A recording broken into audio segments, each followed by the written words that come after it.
Hi everyone, this is Pietro Reviglio from Eurocities. I hope you can all hear me. I'm just gonna check if you do, please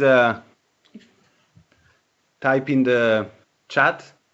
Yes, okay, Okay, perfect. that's Hi, perfect. Heidi. Loud and clear. Perfect, thank you very much. Okay, with me we have Alexandra Olenik. I guess some of you know her. Good morning, everyone. It's a pleasure to see you, some of you. Thank you very much for joining this webinar. Apologize for my voice conditions. And I'm Masha Smirnova. I just joined Eurocities in early April, and I'm part of the social affairs team. All right, so I'm happy to be here with you, and I'm very happy that many of you are joining today. I think we had around 55 people registering, and we're very excited to give you this update and have this discussion about the activities and the aims of the task force. And I would like to show you the agenda for today, because we had some changes from the initial plan, and the meeting is gonna last around 1 hour and a half, maybe less, depending on the interaction. And we're gonna start with a round table, and this is going to be followed by a presentation of the EU context and Eurocities activities on SDGs. And this is going to be mainly an update on the state of play on the Agenda 2030 and SDG at the EU level. So what different European institutions did and are doing, and at what level, at what stage we are after basically more than 4 years since the Agenda 2030 started. And we also, in this section, we're also going to talk about Eurocities Pact activities. As you will see, we were engaged in different activities at the European level. And this is mostly going to be a discussion about our engagement in the multi-stakeholders platform on SDG. And after this first section, we're going to discuss about the activities of the SDG task force. I guess most of you are here because you're interested about the SDG task force, and we're basically gonna try to briefly tell you the way we would like to work. We also plan to discuss the survey, the mapping exercise that we had, and more or less how we would like to use this material to prepare a Eurocities report in the following months. And also we would like to briefly tell you a bit about the meeting that we are planning in July, 3rd of July here in Brussels, and the agenda and the activities and the purpose of this meeting. And hopefully after that we're going to have some questions and some interaction with you to hear your take on these aspects. And the last section of the meeting, it's something that we think can be very useful, because it's basically looking at SDG from a more practical perspective. So we would like to explore localization of SDGs in practice. At the beginning, we were expecting to talk about food procurement, but unfortunately our speaker could not make it today, and we're going to be talking about innovative procurement more on a general point of view, and we're going to quickly present what Copenhagen is doing, to give an example on sustainable food. This is going to be followed by again a question and answers session, and hopefully then we can quickly conclude our meeting and move forward. I think the round table, it's going to be a bit tricky today, as we have 37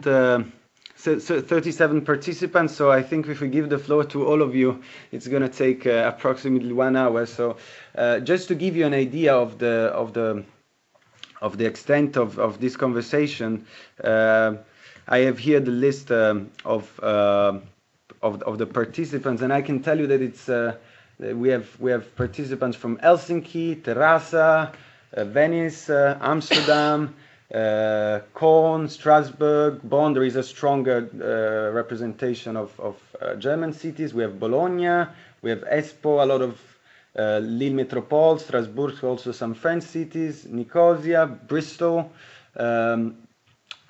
Stuttgart, Helsinki, Madrid. So it's a very diverse group, and we're very happy to have you here. And we look forward to your comments.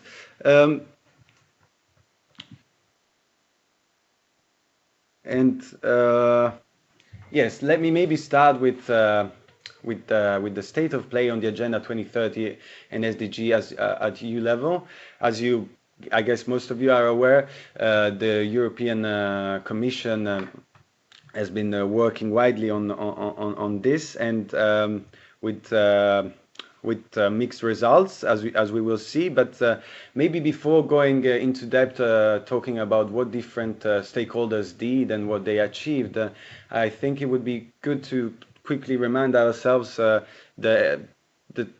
what is this Agenda 2030 and why is it so important? Because we truly understand that this is an agenda which has a very transformative character, and it's really about changing the way governance work.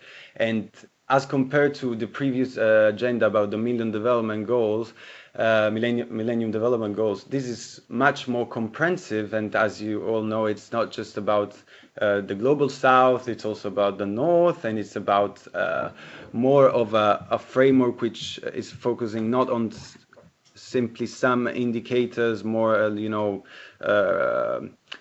reducing poverty and these kind of things, but it's a whole way of thinking. It's an holistic approach, and it's really much about a paradigm shift, which it's a strong ambition, and it's pretty much about transformative change. And as you know, the goals, the different 17 goals shouldn't be looked at in silos, and they should be conceived as a framework which we should all look at it as a whole. And as you can see here, I'm showing you this presentation which shows the different transversal directions of different goals and some framework conditions, and this is what we also here Eurocities are very much working on, and especially Goal 17 partnership for the goals. It's something I really think it's very important. And then there is the socio-technical system application areas, which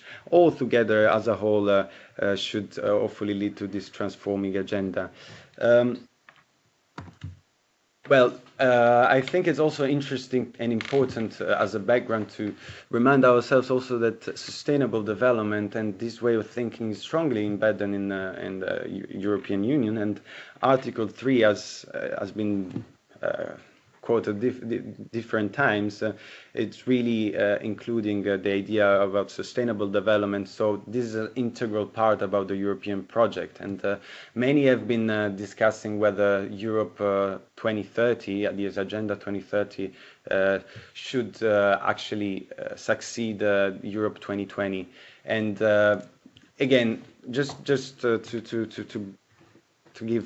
give a background, this is something that in the European political discourse is very much perceived as a way to tackle current lack of trust in institutions and the distance between institutions and citizens, the environmental crisis that we're currently living, and also the growing inequalities and global imbalances, both in terms of imbalances in terms of power and in terms of trade and all these aspects. And so this is a global agenda which really is strongly embedded in the European Union values, and so there is a strong rationale for its implementation.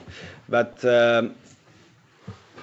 it's not only relevant for the European Union, but there is also a strong relevance for cities. And as you can see, 65% of targets of the 17 SDGs require the engagement of regions and cities. So this agenda is an agenda which is not going to be achieved without your contribution and without your active involvement. So I think it's good to remind ourselves of this. And again, there are of course many different opportunities for cities to benefit from the implementation of this agenda, but one aspect which I think here it's key to highlight is how this can help strengthen multi-level governance and as well as cross-sectoral governance, which it's something which cities are trying to do, and it's also about increasing the accountability and the trust between citizens and city administrations at local level.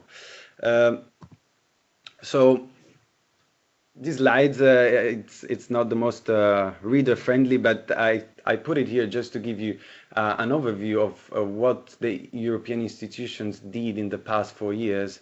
And I'm not going to go into the details of it, but this shows you how different institutions, the Commission, the Council, and the European Parliament engaged with this agenda in different ways, and how this is all interlinked. And starting from 2015 with the Agenda 2030 adoption, and basically ending with the Sibiu Summit on the Future of Europe, which occurred actually last week, 9th of May, which is basically the end of this engagement of European institutions with the Agenda 2030 for this period. So what is the current status and how can we give an overview about the status of SDGs at European level? Of course, it's not that easy. SDGs are entering the discussion in very different ways, but if we focus on key institutions, we look at how the European Commission, and which is trying to implement this, and we can certainly see that it still needs to develop an SDG implementation strategy, and some have suggested that this should go hand in hand with a connection with the European semester, but of course this is still not the case, and as we will see, the reflection paper that the European Commission recently published discusses different scenarios, and this is one aspect which is key for the implementation of SDGs. Another important aspect, which we believe it's very important for the implementation and to understand the status of the SDG at EU level, is the role of Eurostat. And at the moment, Eurostat is still to develop instruments which are monitoring SDGs in a comprehensive way. At the same time, the European Commission has intended to mainstream SDGs in all policies areas, but is yet to fulfill this intention. And example of how they would plan to mainstream SDGs in the policies is, for instance, by including a sustainability principle in the better regulation tools, as well as including the same rationale in the structural funds and MFF. And another important aspect to see really whether the European Commission is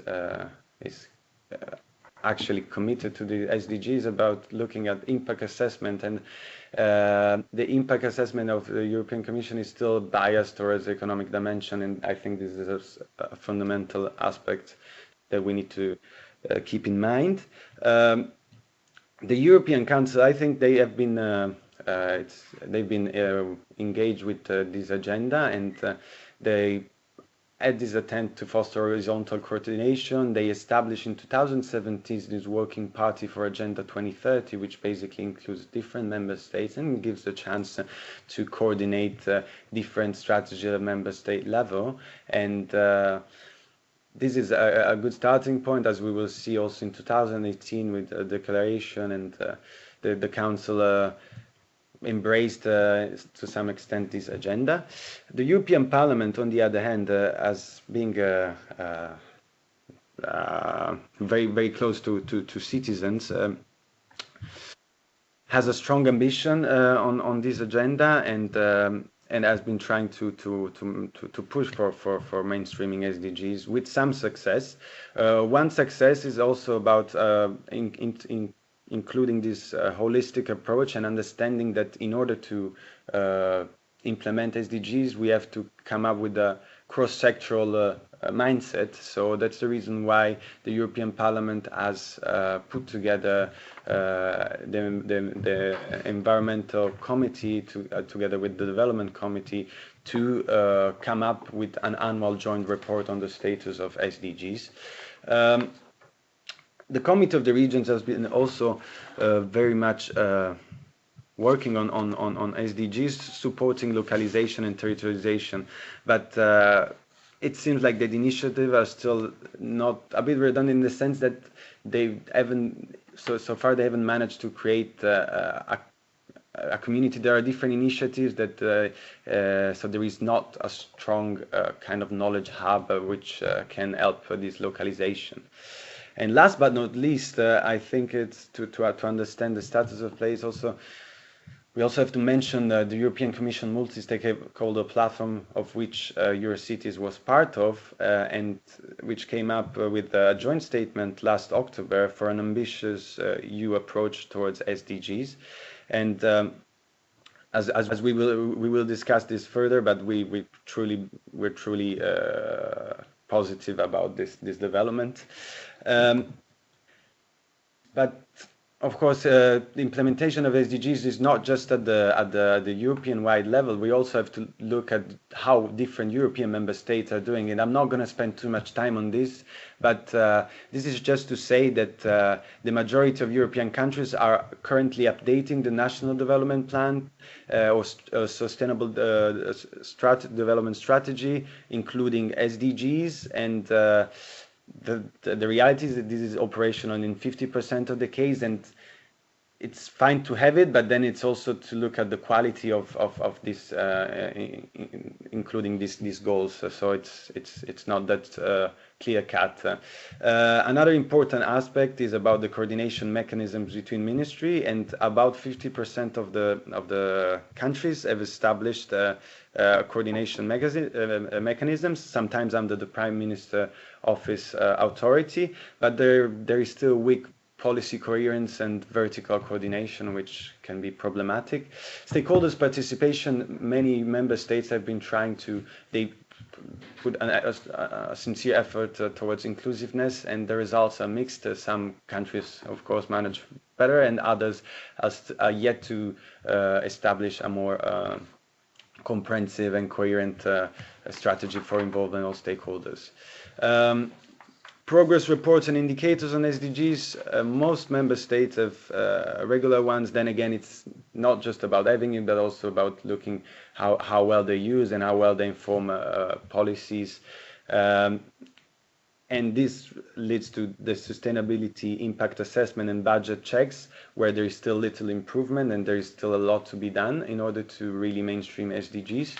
And last but not least, as we can see also in the case of member state, national parliaments are very much involved on the Agenda 2030, and some believe that it really speed up mainstreaming sustainable development thinking at the parliament level, and most establish special committees, but there is still little interparliamentary cooperation, meaning that some member states have parliament which have very good practices and others don't as much, and it would be good to share this knowledge.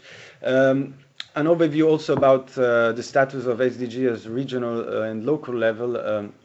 This basically is based on the survey that was carried by the OECD and the Committee of the Region in the past few months, and to which many of our members contributed. And just briefly, I guess most of you have an idea of these aspects, but the knowledge about SDGs and implementation, it's widely there for especially in large and medium cities. Indicators are used by a portion of local authorities, and generally they use local indicators. Our lack of awareness and capacity is still the major limit for the implementation and mainstreaming of SDGs, and some have suggested that it would be useful to link with EU structural reform support service to increase this. There is generally a commitment towards SDGs,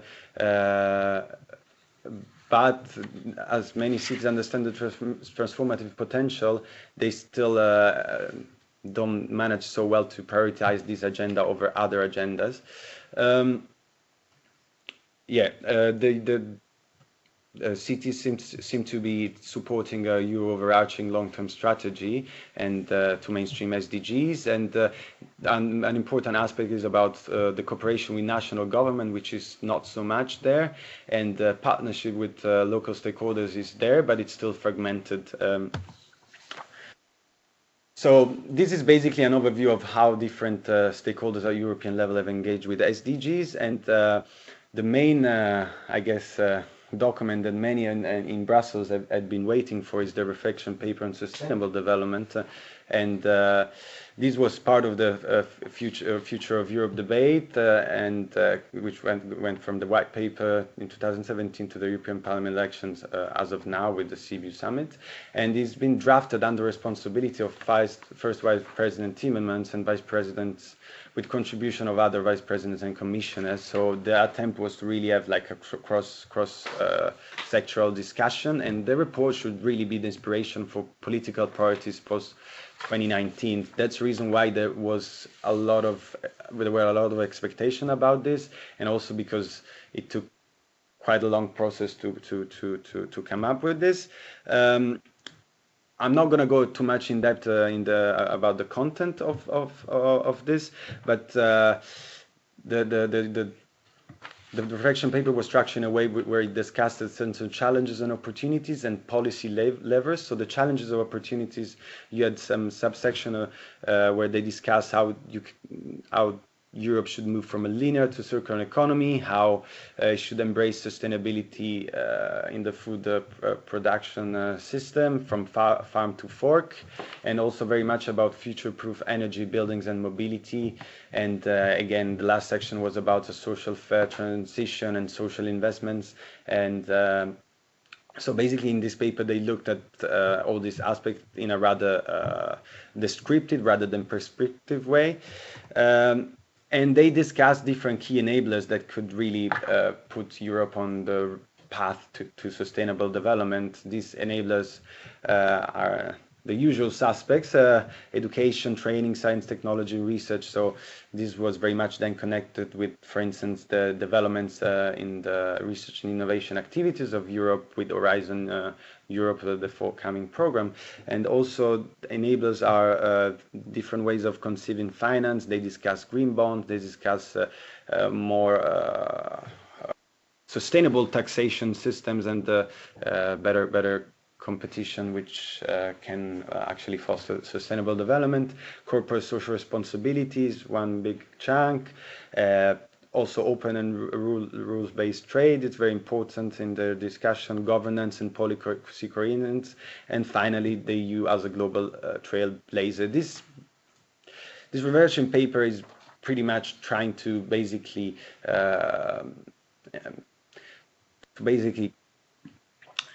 show how this sustainable development is an opportunity for Europe to be competitive and to foster well-being for all.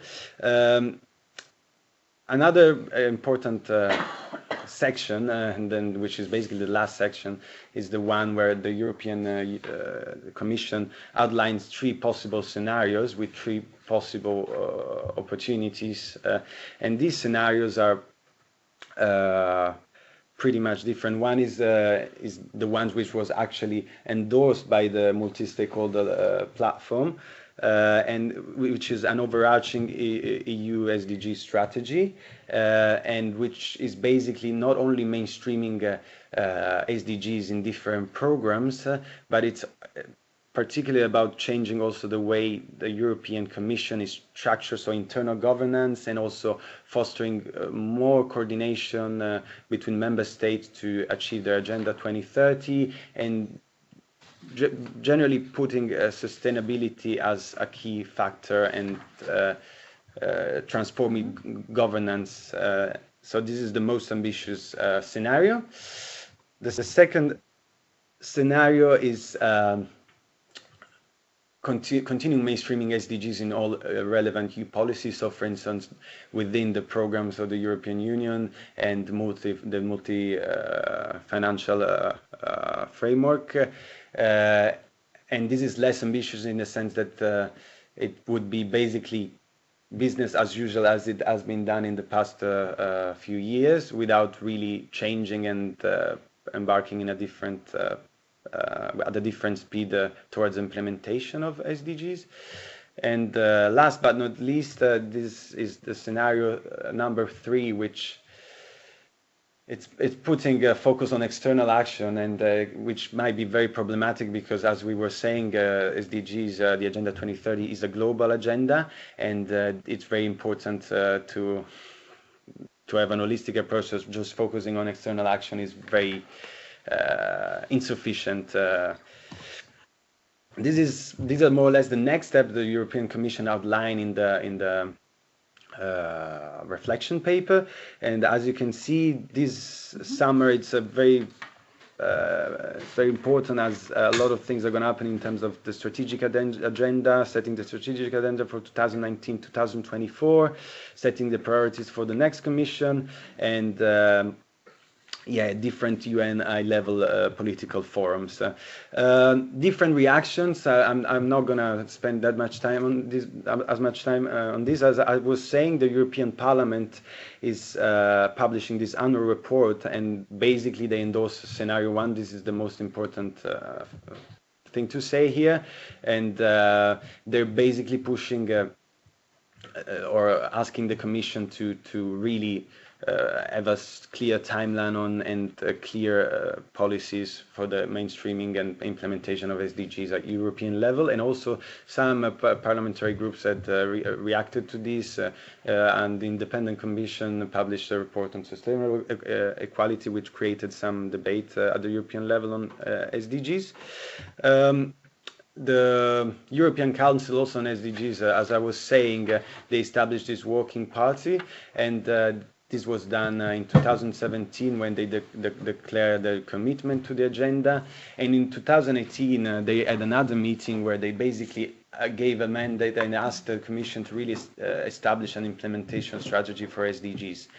And basically today, now we are at this stage where just a few days ago in Sibiu, they had this informal European Council where we don't know yet, but because we still haven't had the official information about this, but there seems that they're going to endorse scenario 2, but that's probably business as usual approach, but we still don't know exactly. So this is basically an overview of what is happening at the European level, and I think now we can welcome Silvia. Welcome Silvia. Not now, later we'll do the question. Yeah, we can introduce Silvia Ganzerla, our policy director. Hello. Yes. Do I see you? No, just okay. here. So okay. We leave a space for questions a little bit later. What I'd like now to do is to take you through very briefly the activities that we have done in Eurocities so far. We started last year, pretty much around this time. We had a discussion in the executive committee in Ghent, and we had a reflection and a brainstorming with our executive committee about what to do as a network. And the decision was very pragmatic in those days.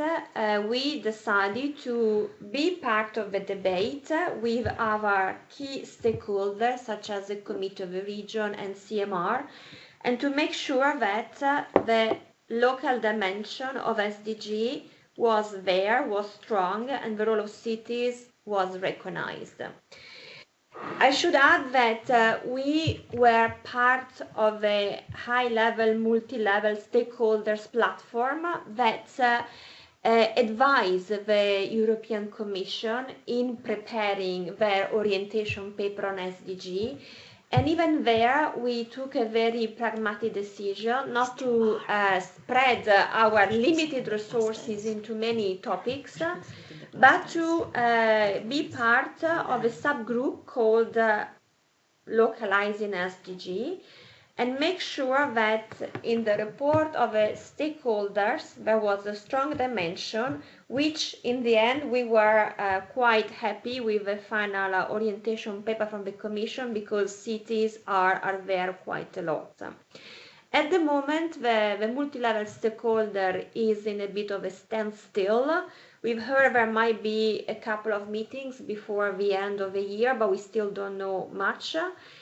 But what is important is that we had a meeting with Committee of the Region and with CMR, and we decided that regardless of what the Commission is going to decide, we are taking the lead in getting together and campaigning for the local role of SDG and the role of cities and regions in the implementation and shaping of SDG. This will come very handy when the new parliament will be in place and a new commission will be in place, because we will have a basis to go and meet and organizing some meetings to make sure that the urban dimension of SDG is still there. In parallel to these activities, we also organize a number of forums that had a focus on SDG. We had one under the Social Affairs Forum in Utrecht that was very linked to the SDG, especially the social aspect of SDG. We also look at the implementation of a European Pillar of Social Rights as a way to localize SDG.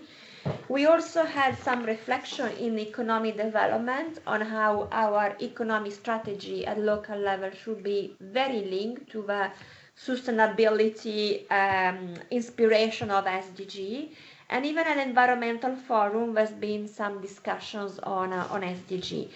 You might also be aware that we had a rethinking about the Eurocities vision and strategy, and this is still an ongoing process. But if you look at the draft action plan, we don't mention SDG as such, but is really taken from SDG as an inspiration.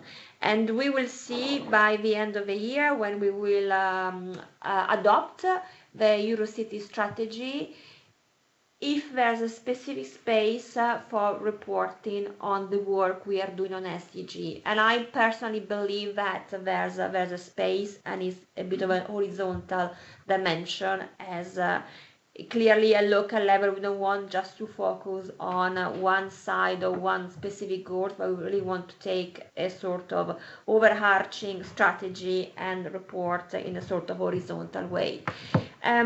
Recently we were also helping the Committee of the Region in organizing a high-level event in the Committee of the Region, and we were there with CMR. And we had a couple of our members to present what they are doing on SDG as a good practice, such as Malmo.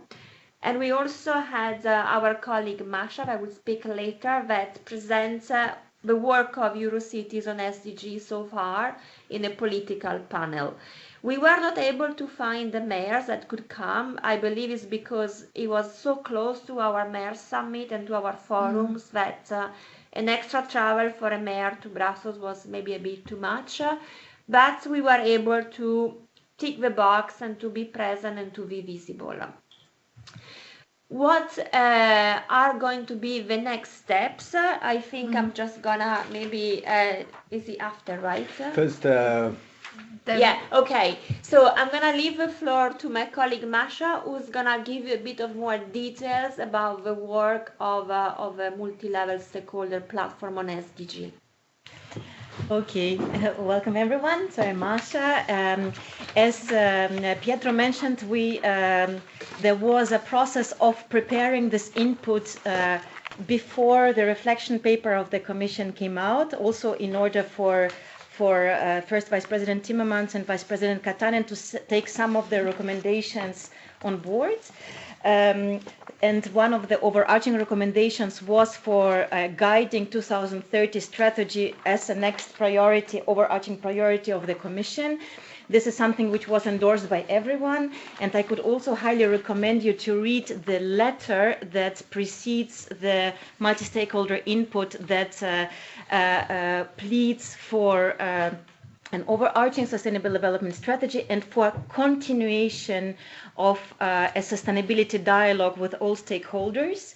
In a recent, in the last meeting, there was a lot of brainstorming how this mandate can improve and grow, and how it could also be made more permanent. For that, we are trying also to evaluate the work of the multi-stakeholder platform so far. But we're waiting still, as Silvia mentioned before, for the sign of the Commission to actually call for a next meeting. So far, we are supposed to meet once in the summer, and then just before the General Assembly at the UN level, where we hope also the EU is going to report alongside heads of state. And one recommendation that was also quite dear to us is also how to make the platform reflect even more the regional and local level, for example, by liaising with the national and regional SDGs committees in its future work. So the more detailed recommendations from the platform Vision for Sustainable Europe were related to its really transformative element vis-a-vis small incremental steps that we need to do an in-depth gap analysis, that should follow up with a roadmap with timelines and targets that go beyond the usual 5-year planning cycles. This was also something that was linked to discussions we had on the next multi-annual financial framework and the next EU budget. Then we also should address the interlinkages between the 3 dimensions of sustainable development and also its governance dimensions, such as, for example, the role of the European semester. Some criticisms, for example, that the semester is quite space blind. It doesn't really entail a lot of local realities, and that this is a process that the Commission was a little bit reluctant to take on board in its scenarios because it's quite a contentious issue, but it is very present in the multi-stakeholder platform report of how this governance dimension should evolve to put the 3 dimensions on an equal footing. That we also need to monitor the qualitative and quantitative progress. If you look at the end result of the Commission reflection paper, there's a whole annex of an attempt to do distance to target analysis, where not only the Eurostat data is taken, but also the ESDS, the Bertelsmann Foundation indicators, for example, when it comes to some of the spillover effects and externalities. That we also need to follow an evidence-based approach, which requires intervention, and there is also a need for more economic transformation and also social transformation that need to go hand in hand. The involvement of stakeholders also from the bottom up, including, of course, from the local level. And then what I mentioned before, that the mandate of the multi-stakeholder platform should continue, because currently it runs out at the end of this commission mandate, and we should ensure a continuous, inclusive, participatory, accountable and transparent approach.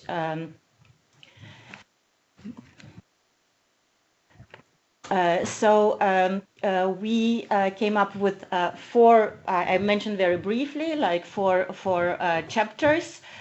One was on the diagnosis. I forgot the camera. The diagnosis of where we stand now, where we want to go, what are the gaps. We had a chapter about multi-level governance and leadership on the EU level. Then we looked at what is in the toolbox, what can the next European Commission put forward in terms of sustainable finance of the European semester policy cycle, and how better regulation toolbox, and like what are the tools that can lead us to sustainable development. And then there was a chapter on policies, or let's say policies clusters, where we had the first attempt to also look at the interlinkages and define some of the trade-offs there were trade-offs, and I think this is something that we have to invest more time and effort with the stakeholders. I mean, one of the big classics was between some environmental groups and some of the agribusiness groups. I mean, we had everyone on board. Wasn't an easy one, or also between some business organizations and some social rights organizations, but it was a very good attempt to bring everyone together in the table and actually call things by their name, and also define where we have to put the effort and where we can reinforce the synergies and the interlinkages. And one of the policy areas was also specifically linked to localizing SDGs. So the next steps, basically, there should be hopefully a call to establish a permanent platform. It will be interesting what the EU will do now at the high-level political forum. It will have a side event in July, but also there is a reporting, a very political quadrennial review of these SDGs in September. So these are the main objectives that we would like to pursue, that were also endorsed by all stakeholders. It is the participatory approach, also more efforts in monitoring the progress, an action plan that should also guide the next political priorities, to share, learn, and enhance the capacity building between all partners. The liaison with national SDG multi-stakeholder platform is something that us, the Committee of the Regions and the Council for European Municipalities and Regions, also collectively voiced as a group. And then the support the EU approaches in the context of the next mandate of the Council EP, and also on a higher level at the UN. Well, basically, this is a short time now, the fact that now we have elections, we're going to have a new parliament coming up later on, but before both the parliament and the commission are operational, it's going to take some time, and this is basically the rationale which we're going to discuss for the activities of the task force, which is we're in a waiting period, and different scenarios are likely to occur at the European level, depending mostly, not only, but on the electoral outcome. So it's good to keep in mind this, that we're at the end of a cycle, and before a new cycle and new momentum, or if at all, will take place, we're going to have to wait probably until the end of 2019. And I think it would be very nice to have your questions on this part of the presentation. We would ask you to write down your question via Skype, because I think we were 40 people, and 40 people asking questions. It's gonna be not that easy. So take your time, and we're gonna wait for your inputs.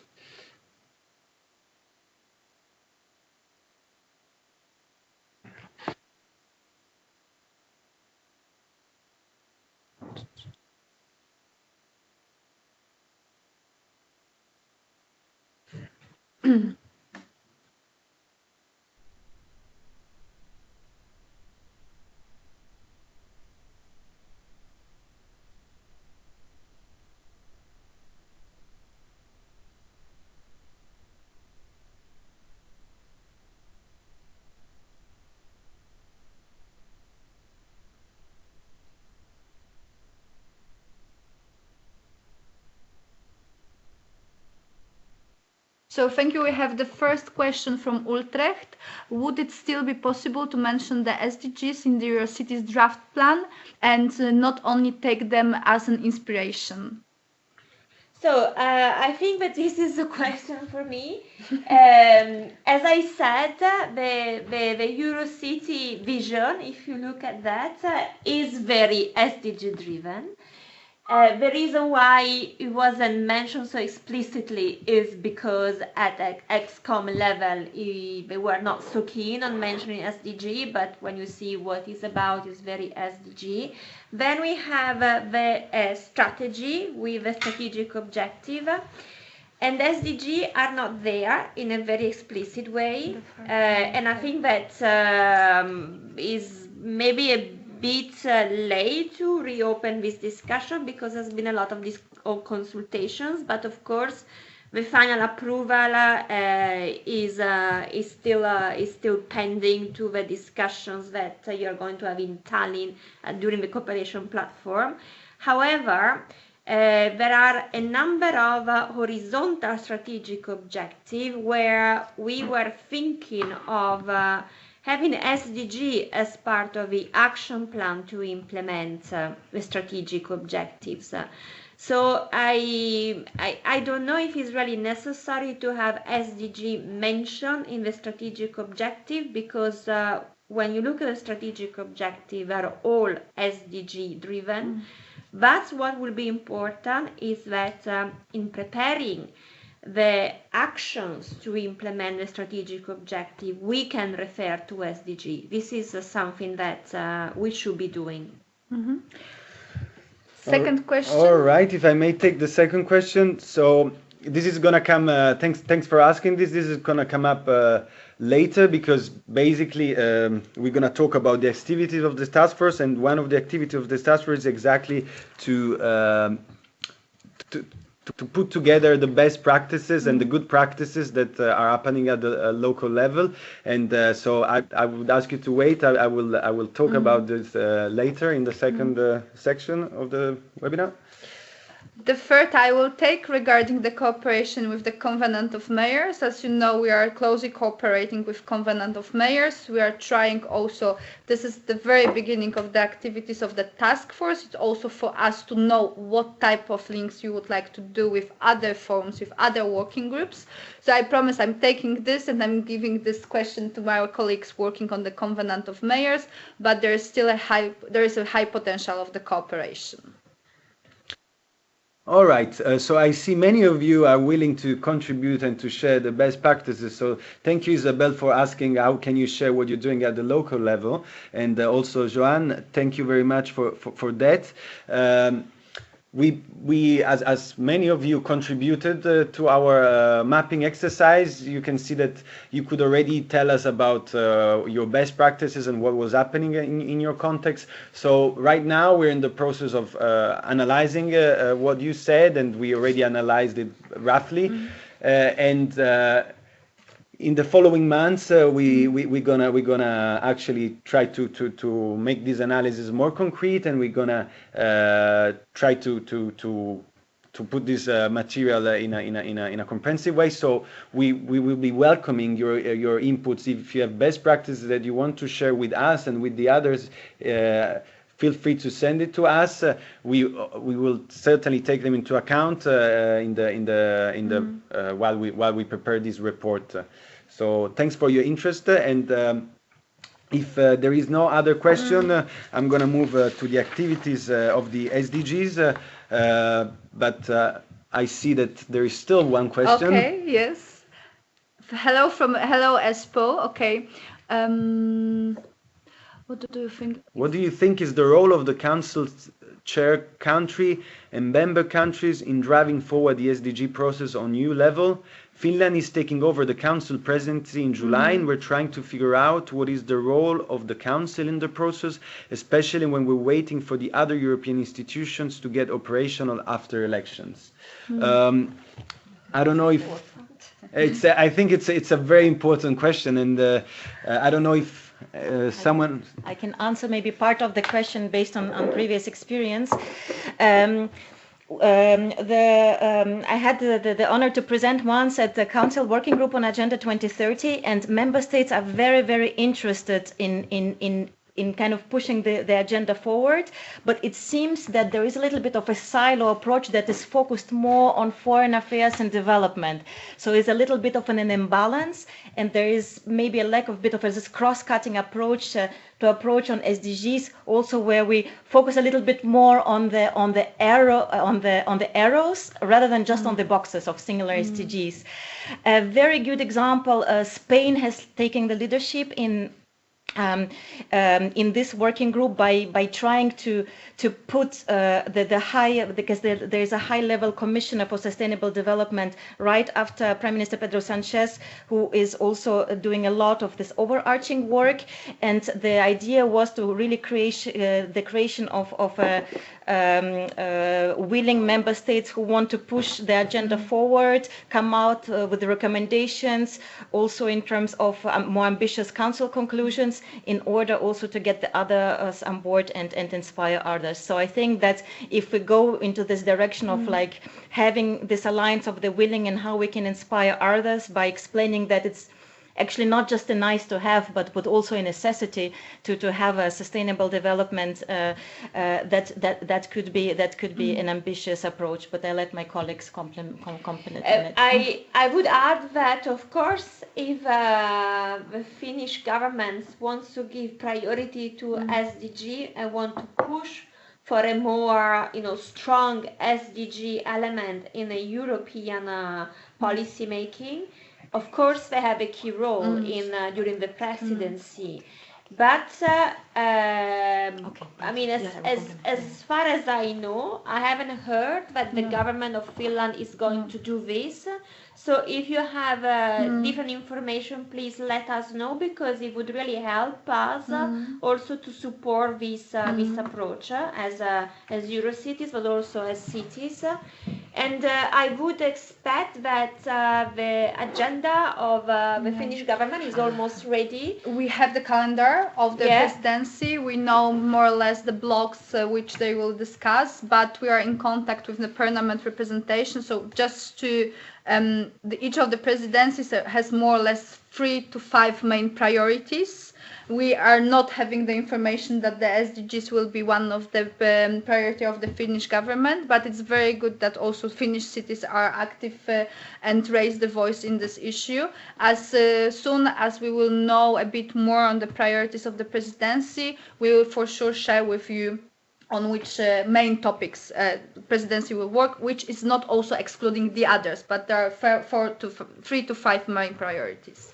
And maybe if you know about any event during the Finnish presidency which is about SDG, it would be very good to link it up with us, so we can either be part of the event, that would be great, and be there and lobby for our strong urban dimension, or to do something as a side event, because sometimes these events are very hard to get in. So I would just encourage the colleague from ESPO to share information with us.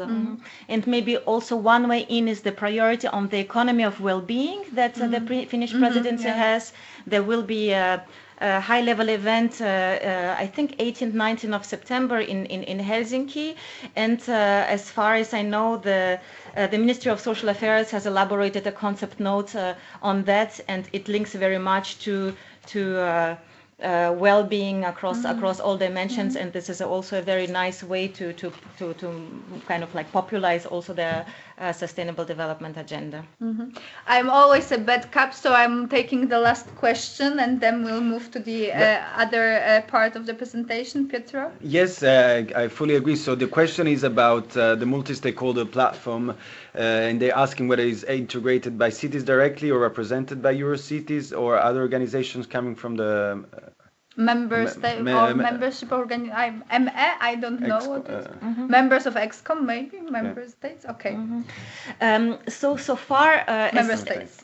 As you might have maybe read, in the platform operates in 2 levels. There is a working group level, it's so-called management committee, and then the overall level, which is represented by directors of the different organizations. We have now a sort of approach where actually the Commission became more open towards integrating experts in the meetings of the working level, because they are the experts who can bring really more the expertise, practical expertise on board. And the only problem now is that we are waiting an evaluation of the platform activities where we can put forward some concrete recommendations